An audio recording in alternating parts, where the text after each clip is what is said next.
좋은 종목 이야기 이어가 보도록 하겠습니다. 자, 어제장에서는 저 PBR 업종 수혜 기대감 지속됐습니다. 그동안의 주도주들은 쉬어가는 흐름 나왔는데요.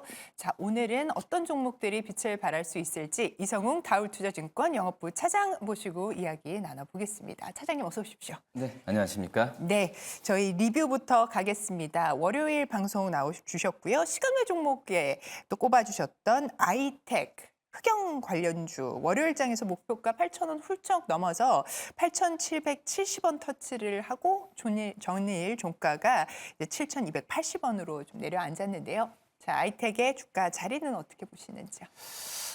우선 그 흑연이나 이쪽에서의 아직 테마라고 좀 볼 수 있어요. 네. 그렇기 때문에 목표가를 찍고 목표가를 도달했을 때는 저는 그 시간 때도 말씀을 드렸지만은 차익 실현하는 게 낫다라고 좀 말씀을 드릴 수 있겠고요. 지금 아이텍 같은 경우에도 이제 반도체 테스트 장비가 매출의 거의 46%를 차지하고 있거든요. 근데 이제 아이텍의 기업의 사업의 특성상 이 자회사들의 사업 분야가 굉장히 좀 넓게 좀 펴져 있거든요. 화장품도 그렇고 뭐 그래핀 또 이제 흑연 또 이런 새로운 신소재 쪽에서의 이 사업 진출 부분에 좀 있는 상황이지만 말씀을 드렸다시피 이제 반도체 이 후공정 테스트 장비 쪽이 매출 비중이 과반수를 차지하니까 결국은 이제 본업에 대한 가치 부분이 좀 올라와야 되는 상황이거든요. 네. 뭐 그런 부분을 본다고 하면은 나머지 부분은 이 주가에 더 영향을 줄 수는 있겠지만 결국은 이 좀 그 본업에 대한 가치가 받쳐주지 않았을 때는 주가에 대한 상승폭은 제한적으로 갈 확률이 높기 때문에 우선 목표 주가를 터치했을 때는 차익 실현하는 과정으로 가는 게 맞지 않나라고 좀 판단됩니다. 네, 좋습니다. 자, 아이텍 투자 전략 업데이트해봤습니다. 오늘장 시간외 종목도 궁금해지는데 어제 시간외에서 강했던 종목들 특징주로 만나보겠습니다. 네, 시간의 특징주 알아보겠습니다. 일본 경쟁 당국이 대한항공과 아시아나항공의 기업 결합을 승인했다는 소식이 전해졌는데요. 향후 미국과 유럽 연합의 승인 결정에도 긍정적인 영향을 줄 것이란 기대감에 일제 관련주가 급등했습니다. 대한항공 우선주, 아시아나항공, 아시아나 ITT까지 상한가 기록을 했습니다. 또 호실적에 오른 종목도 있었는데요. 영화금속은 지난해 영업이익이 전년 대비 흑자 전환을 했고요. 또 이러한 소식과 함께 19억 원 규모의 자기 주식 소각 결정 공시에 상한가 마감을 했습니다. 또 JVM도 지난해 매출액과 영업이익이 전년 대비 10%, 또 35%가량 증가하면서 4.71% 올랐습니다. 마지막으로 정부의 비대면 진료법 개정 추진 기대감에 비대면 진료 테마가 움직였는데요. 그 속에서도 비트컴퓨터가 상한가 마감을 했습니다. 시간외에서 이렇게 다양한 종목들이 부각받아서 올랐는데요. 그중에서도 이렇게 실적이 잘 나온 기업들을 오늘 주목해볼까요? 네, 실적 시즌인 만큼 실적에 주목을 해봐야 될까요? 네, 그렇죠. 제가 지금 계속 시간에서도 이 시작 발표가 나와주면서 시간으로 움직이는 종목들을 계속 말씀을 드리는데 그만큼 이제 JVM 같은 경우에도 이 실적으로서 시간으로 좀 갔던 부분에 있어서 다른 이제 종목들 같은 경우에도 어떤 상승 모멘텀이 더 강할 수는 있겠지만 안정적으로 갈 확률이 이 JVM이 더 높지 않나라고 좀 생각이 되고 있고요. 이 4분기 실적에 대한 부분 원래 영업이익이 99억 나왔지만은 그 전에 좀 예상치는 95억, 6억 정도가 좀 예상이 됐던 상황이었는데 그 부분을 넘어서면서 작년에도 연간으로 최대 실적을 기록한 걸 봤을 때 역시 뭐 JVM에 대한 이 자동 이 조제 시술이 자동 조제 뭐 기술이나 이런 부분은 좀 시장에서 특히 좀 국내 시장보다도 해외 시장 쪽에서 인정을 계속 받고 가는 부분이 확인이 되지 않았나라고 좀 생각이 되고 있어서 제가 봐더라도 올해 같은 경우에도 역시 해외 쪽에서의 성장이 이런 최대 실적 랠리를 이어갈 수 있지 않을까라고 좀 생각이 좀 되고 있고요. 특히 이제 그 전에 이 해외 쪽이라 하더라도 이 JVM이 유럽 쪽에서의 그 진출을 더 많이 좀 했었거든요. 네. 근데 뭐 작년에 유럽 법인이 흑자 전환에 좀 성장을 좀 했었고 또 그냥 성장한 부분이 아니라 영업이익률도 10% 6대까지 그 달성을 했거든요. 뭔가 흑자 전환에 대한 의미보다도 영업이익률에 대한 걸 봤을 때도 확실히 이제 해외 쪽에서의 실적이 JVM의 이 재무상으로 봤을 때도 영향을 크게 미칠 가능성이 있지 않을까라고 좀 생각이 되고 있고, 그리고 여러 그 자동 조제 기술 같은 경우에는 어떻게 보면 코로나 시기 때부터 좀 각광을 받기 시작했었거든요.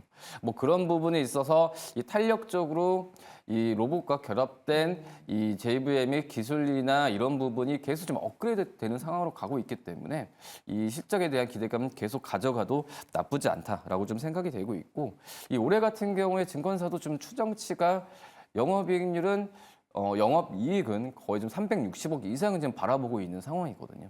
뭐 그런 점을 봤을 때는 이 JVM 지금 최근에 주가가 좀 며칠 동안 흘러내렸는데 네.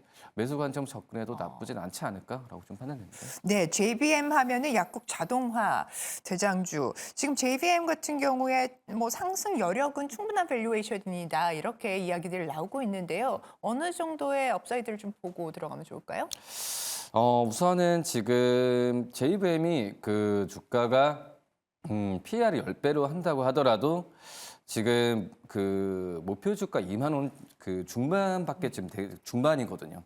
근데 지금 현재 그 작년에 여름 때부터 주가가 좀 많이 오른 상태에서 이 고평가 논란이 있었지만은, 근데 작년 연말로 갈수록 올해 실적 추정치를 했을 때는 충분히 목표 주가는 그 3만 원 이상까지는 바라봐도 괜찮은 게 좀 의견이라고 좀 볼 수 있겠고요. 뭐 그렇기 때문에 1차적으로 주가를 그 목표 주가를 32,000원을 제시하겠지만, 저는 이제 오늘 뭐 목표 주가나 다음 주 정도 돌파했을 때는 추가적인 매수 관점도 가져가도 괜찮지 않을까라고 좀 생각이 되고 있고요. 그다음에 손절가는 26,000원 말씀드리도록 하겠습니다. 네, 좋습니다. JBM 목표가 32,000원으로 제시가 됐습니다. 자, 오늘 장에서는 또 어떤 흐름을 보일지 한번 체크를 해보시면 좋을 것 같습니다. 오늘 또 실적 발표하는 기업들이 있습니다. 증권사에서 매출 영업이익 추정치 내놨는데요. 그 부분 선미 아나운서가 정리합니다. 오늘도 실적 발표가 예정된 기업들이 있는데요. 하나씩 만나보겠습니다. 먼저 백신 제조 기업인 SK 바이오사이언스 보겠습니다. 매출액이 전년 동기 대비 47%가량 빠지고 영업 손실이 90억 원으로 적자 전환할 것으로 보여지고 있는데요. 코로나19 백신 위탁 개발 생산 계약 종료에 따른 매출 부재와 또 R&D 비용을 확대한 영향으로 보고 있습니다. 이어서 DLENC 보겠습니다. 매출액이 1.8%가량 빠지고요. 영업이익은 5%가량 하락할 것으로 보고 있는데요. 주택의 마진 상승과 또 플랜트 부분의 성장에 힘입어서 시장의 기대치를 상회하는 실적을 거둔 것으로 예상하고 있습니다. 마지막으로 칩스앤미디어는 매출액이 2% 오른 73억 원, 영업이익은 16% 빠진 23억 원 예고가 됐습니다. 이렇게 오늘장 실적 발표 기업들 만나봤습니다. 네, 실적 발표 지금 예정돼 있는 기업 중에서는 어떤 종목 볼까요? DLENC 한번 좀 볼 텐데, 요즘 좀 많이 올라왔습니다. 저 PBR 관련돼서 올라온 걸까요? 그 부분이 우선 단계적으로 제일 크고요. 네. 그리고 앞서서 좀 얘기하셨듯이 오늘 발표되는 작년 4분기 영업이익에 대한 추정치가 1,100억이 그 몇 개월 전에 있었지만, 지금 최근에 이 실적 발표율이 다가올수록 이 추정치를 지금 1,200억 이상까지도 좀 잡고 있는 상황이거든요. 네. 뭐 그런 부분이 이 DLENC의 이 실적이나 여러 가지 지금 정책상으로 봤을 때도 유동성이 지금 몰리고 있는 그런 상황이고, 근데 DLENC가 아시겠지만 건설 그 경기가 정말 최악이잖아요. 뭐 최악이고 이 관련 종목들에 대한 주가가 정말 좀 실적도 그렇고 주가도 좋지 않은데, DLENC가 주목을 받는 이유가 바로 이제 주택 부분에 대한 이 비중이 좀 적어지고 해외 쪽 플랜트 쪽에서의 이 비중이 좀 높아지는 구조로 가고 있으니까, 뭐 우리나라 뭐 부동산 경기나 이런 부분에 있어서 실적에 대한 타격에 대한 리스크 부분이 다른 건설 업체들 대비해서는 줄어들고 있는 부분이 좀 많이 좋게 좀 평가를 받고 있는 상황이고요. 네. 좀 실질적으로 본다고 했을 때 뭐 오늘 실적 발표하고 나와 봐야겠지만 그 전에 작년 3분기까지 봤을 때도 플랜트 쪽에서의 매출액이 재작년 대비해서도 거의 60% 이상 증가를 했고 당연히 주택 부분 쪽에서의 매출 부분은 7, 8% 떨어지는 그런 구조로 지금 가고 있는 상황이고요. 특히 이제 매출 쪽에서의 이 플랜트 매출에 대한 비중이 30% 이상까지도 지금 올라오고 있는 구조니까 아마 이 부분은 올해도 계속될 가능성이 굉장히 좀 커요. 우리나라에 대한 이 주택 경기가 그렇게 좀 좋아지는 상황은 저는 아직까지도 올해 연말까지는 가봐야 알지 않을까라고 하게 된다면 이 DLENC가 이 중동 지역을 중심으로 한 이 플랜트 사업 진출에 대한 성과에 대한 가시화는 계속 지금 시장에서 더 좋게 평가를 받지 않을까. 근데 이 평가를 받는다는 게 다른 업종에 대비해서 이 DLENC가 좋게 되는 것보다도 건설 업종 안에서 아마 탑픽으로 DLENC가 계속 올라올 가능성이 있지 않을까라고 좀 생각이 좀 되고 있고요. 그리고 지금 현재 뭐 SOE 쪽에서의 비롯한 해외 쪽에서의 플랜트 공정에 대한 부분에 있어서 계속 수주에 대한 얘기가 좀 나올 가능성이 크기 때문에 이 DLENC에 대한 관심은 좀 꾸준하게 좀 가져야 되지 않을까 판단됩니다. 네, 그동안에 워낙 건설주들이 많이 눌려 있어가지고 과연 좀 탄력 있는 움직임이 나올까에 대해서는 회의적인 분들도 좀 계실 것 같기는 합니다만 요즘 또 증권사 리포트를 보니까 DLENC 관련해서는 뭐 증위 구간 진입했다라고 하는 부분들 앞서 말씀 주셨던 플랜트 쪽이 강화되고 있고 매출 믹스가 개선되고 있다 이런 이야기들이 나오고 있는 것 같습니다. 참고를 해봐 주시면 좋을 것 같고요. 자, 그렇다면 DLENC 가격 전략도 확인해 볼까요? 우선 지금 증권사 같은 경우에 목표 주가를 지금 63,000원까지는 제시를 하고 있어요. 근데 우선 지금 현재 갈 길이 좀 먼 건 사실이에요. 네. 근데 그렇게 되면 중장기적인 관점으로 좀 접근을 해야 되는 게 맞다라고 좀 생각이 되고 있고요. 뭐 1차적인 목표가는 제가 46,000원을 좀 말씀을 드리지만 돌파했을 때는 추가적인 매수 관점도 나쁘지 않다. 그리고 이 손절가는 37,000원 좀 말씀드리도록 하겠습니다. 네, 좋습니다. DLENC 목표가 1차적인 목표가라고 보시면 좋을 것 같습니다. 46,000원으로 제시가 됐고요. 오늘장의 흐름도 한번 기대를 해보겠습니다. 이성웅 차장님이 골라오신 오늘장 공략주 확인합니다. 제 계획을 좀 말씀을 드리도록 하겠는데 네. 이 광고 쪽에서의 앞서서 말씀드렸던 건설 경기도 정말 작년에 안 좋았지만 이 광고 쪽 같은 경우도 작년 상반기 때 정말 전반 어떤 고객사들이 이 광고비에 대한 집행을 거의 좀 전무하다시피 했던 상황이어서 작년 연말과 올해 초에 이 광고비에 대한 집행 부분이 활발하게 이루어질 가능성이 크다라고 좀 생각이 되고 있고요.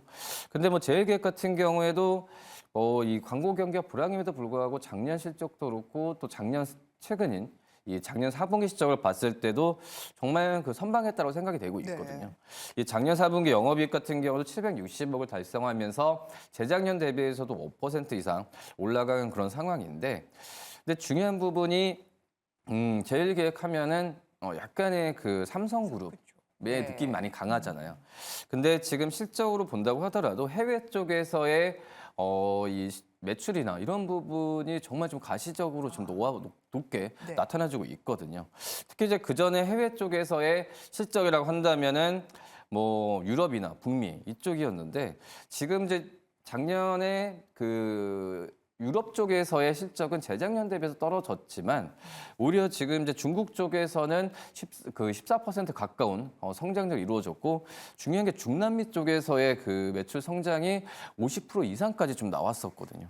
그만큼 이제 해외 쪽에서의 실적에 대한 부분이 이제 또 다시 한번 좀 선진국 이 위주보다도 이 어떤 신흥국 쪽으로의 실적에 대한 부분이 가셔야 된다는 점에서 봤을 때 이 제일계획에 대한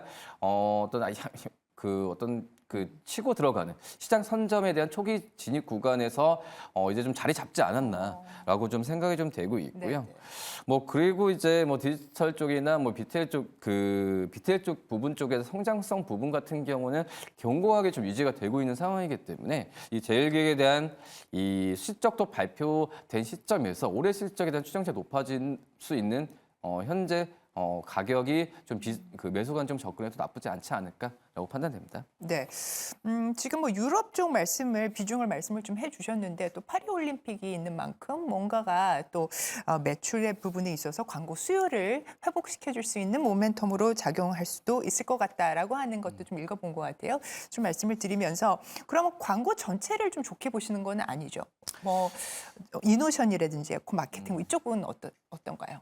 저는 아직까지도 광고 경기는 뭐 어떤 이 소비 경기를 굉장히 많이 타고 있는 그런 네. 섹터이기 때문에 약간의 좀 시기가 좀 있는 것 같아요. 성수기, 그러니까 작년 연말, 올해 그리고 매해 초에 어떤 성수기가 좀 진입을 한다라고 좀 볼 수 있기 때문에 제가 봤을 때도 올해 한 이 1분기 지나고 2분기 때에 대한 실적에 대한 가시화가 됐을 때 주가가 좀 반전을 하겠지만 하반기 때는 어떤 경기에 대한 부분이 따라주지 않았을 때는 어떤 주가에 대한 눌림 구간도 분명히 좀 있을 가능성이 있다라고 생각이 되고 있고요. 그리고 이제 뭐 제일 계획은 뭐 삼성 또 이노션은 약간 현대그룹에 대한 느낌, 그러니까 확실한 어떤 이 고객에 대한 부분도 좀 그 매칭이 좀 돼야 되는 게 맞다라고 좀 생각이 되고 있습니다. 네, 좋습니다. 마지막으로 가격 전략도 확인하겠습니다. 1차적 목표 주가는 2만 1,000원을 좀 말씀을 좀 드리도록 하겠는데 어떤 증권사들 같은 경우도 2만 9,000원까지는 좀 제시를 하고 있거든요. 그렇기 때문에 지금 현재 구간은 매수 관점 접근해도 충분하다라고 좀 생각이 되고 있고요. 그리고 손절가는 17,000원 좀 말씀드리도록 하겠습니다. 네, 좋습니다. 이렇게 종목 진단에서 종목 꼼꼼하게 챙겨주신 이성웅 차장님 오늘도 대단히 감사합니다. 네, 월가월부 저희가 준비한 소식은 여기까지입니다. 자, 오늘도 성투하시고요. 저희는 내일 다시 찾아뵙도록 하겠습니다. 활기찬 아침 함께 열어주셔서 감사합니다.